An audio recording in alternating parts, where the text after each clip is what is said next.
Bonjour à vous tous, bienvenue sur Immedia, hym.media. Laurent Fent avec vous pour un nouveau séance prenante. À nouveau, une série que nous vous proposons, il s'agit de Undone, donc défait, pourrait-on dire, de l'anglais au français.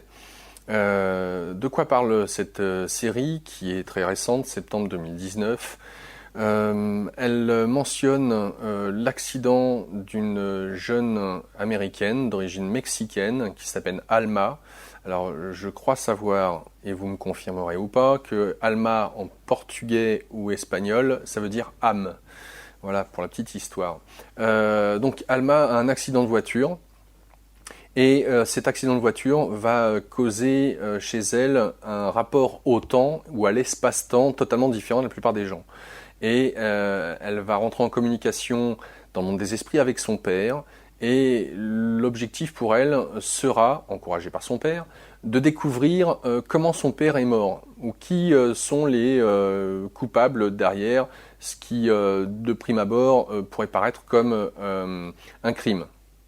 Voilà, je ne veux pas trop spoiler de ce côté-là. Mais quoi qu'il en soit, c'est l'excuse qui est prise pour aborder une série totalement originale.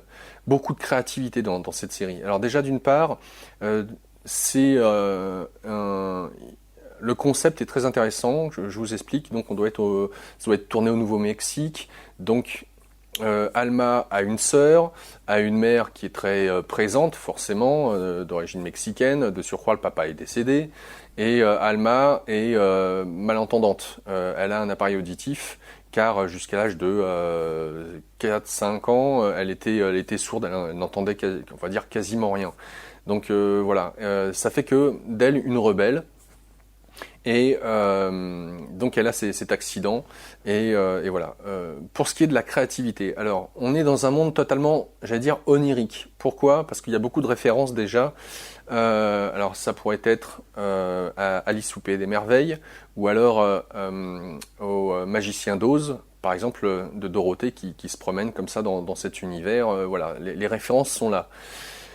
Cela étant dit, il y a aussi d'un point de vue esthétique, où la filmographie, le film, la réalisation en elle-même, toutes les images se sont vues passer au crible d'une palette, on va dire, genre dessin animé, pourrait-on dire. Je ne sais pas trop comment l'exprimer. C'est comme si on peignait chaque image, une après l'autre, quoi, image par seconde, image par seconde.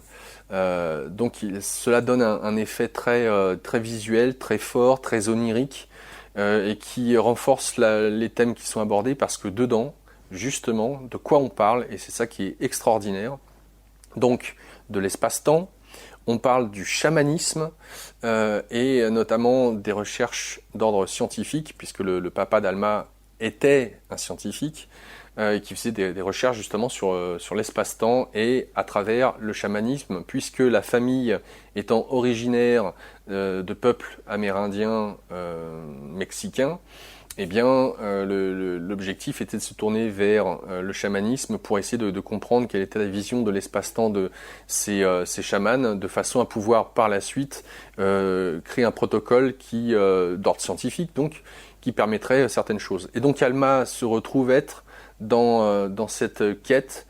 Déjà d'une part, elle est totalement associée à un chaman, et ses pouvoirs sont un peu nouveaux pour elle.